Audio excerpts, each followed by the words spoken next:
Hello, my name is Skip. I'm starting a new YouTube channel. It's called Skip's Bicycling Journeys. It's going to be geared toward people that are over 50 and people that have disabilities, such as myself. Those of us that suffer with disabilities need exercise and enjoyment as well. I was told by my doctor that I needed to exercise. I had been a bicyclist for a number of years.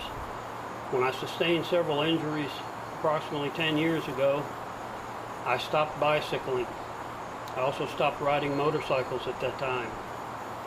But the doctor told me 2 years ago that he thought it would be great for my joints and my disabilities to ride a bicycle, because riding a bicycle is low impact, it's aerobic, and you can sit on your seat and spin. As for me, I'm not able to stand any length of time. I can't walk any distance. I have to use a cane for assistance, and I also have these that I have to wear on a daily basis. They support my ankles and feet. I've had several surgeries over the years, and unfortunately I'm going to have more surgery. But that doesn't have to stop you from getting out and riding. What I would recommend is to talk to your doctor. Get there. Okay to do it before you do it. You have to be in physical enough shape to be able to ride.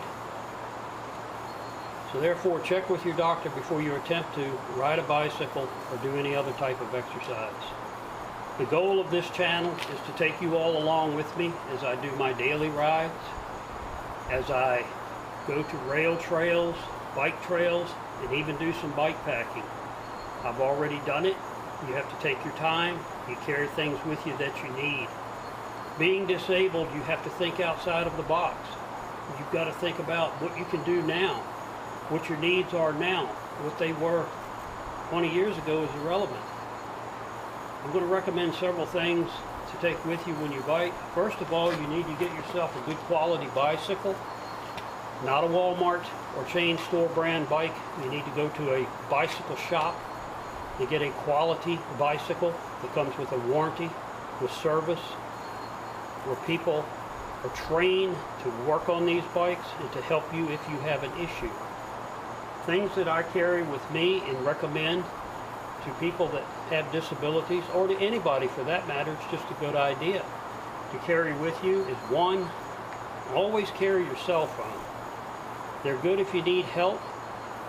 They're also good to take pictures of critters when you run across them. And I'm going to do a ride a little later on, and I'm going to show you my ride close to my home, and I see a lot of wildlife. Other things that I take with me when I ride is plenty of water. I like to use metal cans. It's just my thing. I don't like plastic. But there's nothing wrong with it. If that's what you have, use it. You want to take something with you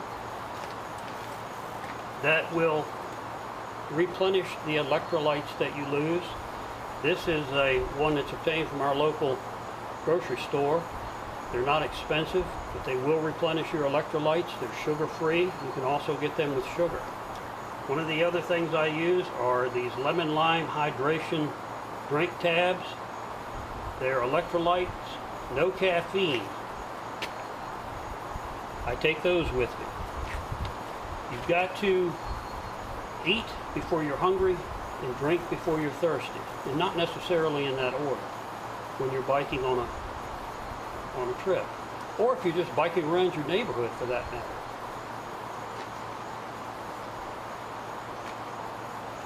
Make sure you carry some good sunblock. I use this Bug and Sun for my area. It cuts down on the intrusive sunlight, keeps you from getting sunburned, and keeps the bugs away. We have plenty of them here. Another thing I carry with me is some type of pain reliever. You don't have to take a big bottle like this. I don't. I just use a little container to put them in.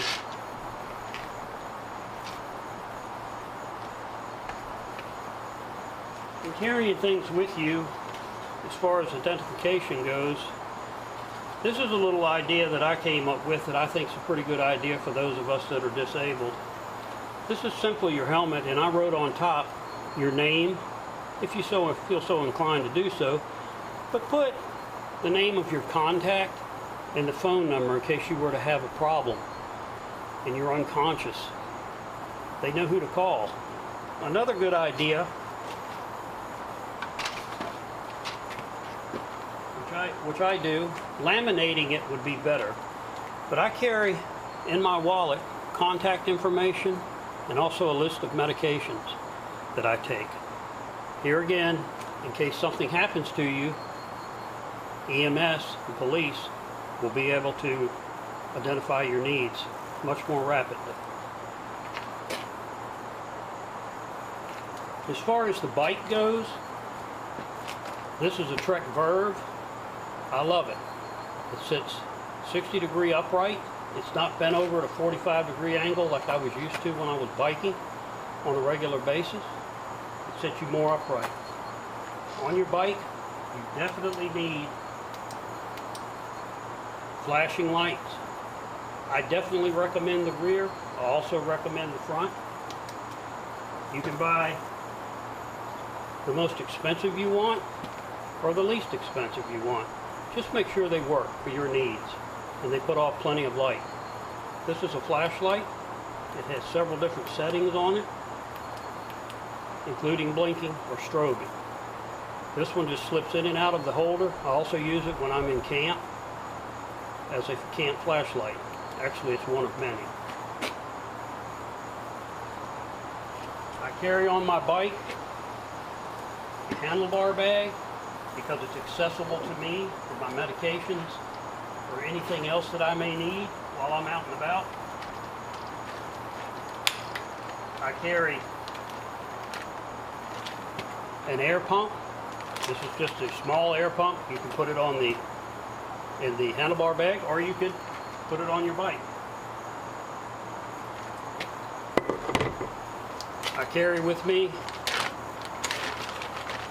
tire levers in case I have a flat tire. You'll need to learn the art of changing a tire. Speaking of changing a tire, in my trunk bag, you don't necessarily need a trunk bag, but I carry a lot of stuff. I carry a rain hat, a rain jacket. And in my trunk bag, I carry a spare tube. You can also get a patch kit. I prefer just to replace the tube. It's easier. I have dealt with flats over the years while I was disabled and while I was not. It's just easier for me to replace the tube. But you need the tire levers to do that, to do any of it. I also carry with me a bike lock. Especially if you're biking around town, you'll need a bike lock. And I always carry some type of snack. Again, check with your doctor, see what they recommend. I carry a tire gauge to go along with the bike pump, so I know what my tire pressure is. I carry a multi-tool bike tool. These can be used for adjusting handlebars,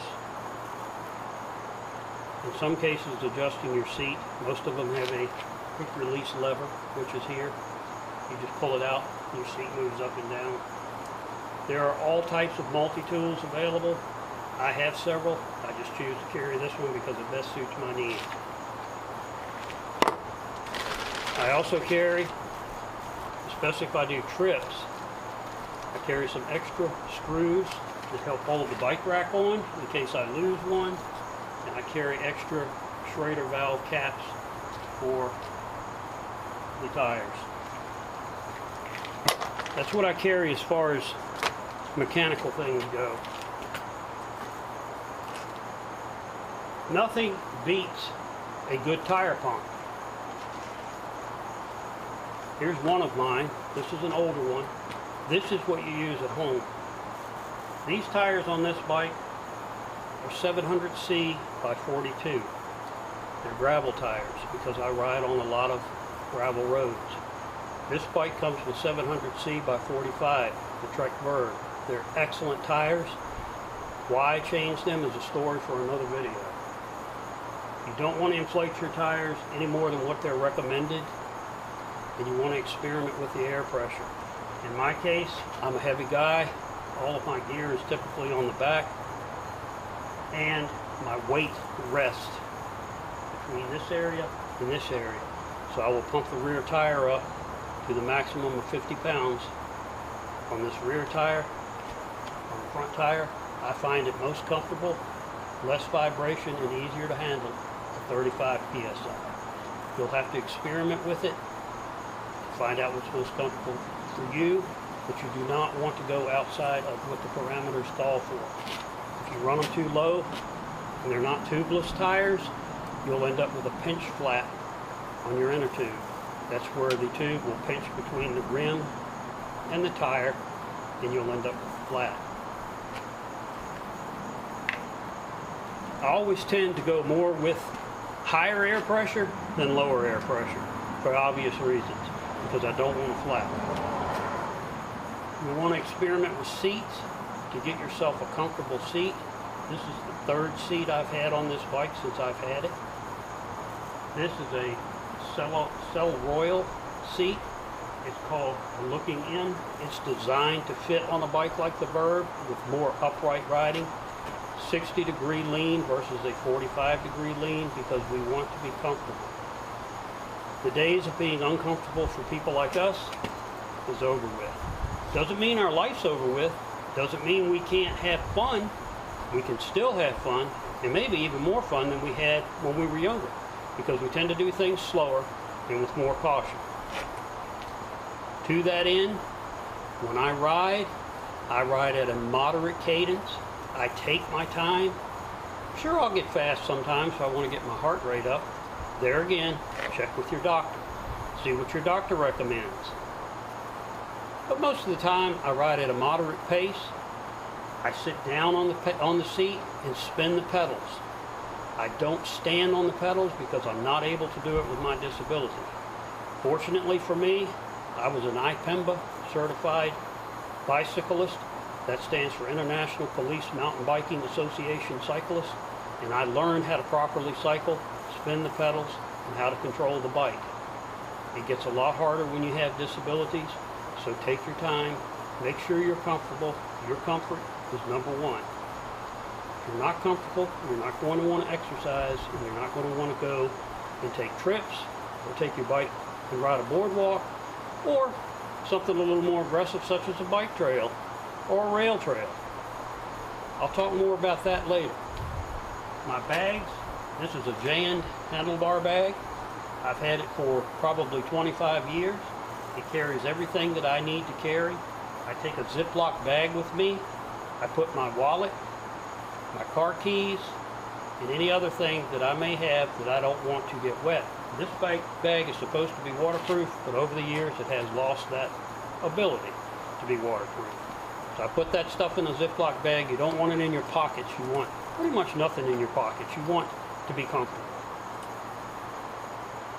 In the rear, and also carry my tools in this bag. In the rear bike rack, bike bag, I have a rack on here that I got off of Amazon. You don't need to pay $100 for one of these racks. You can buy these racks on Amazon, and they're fine.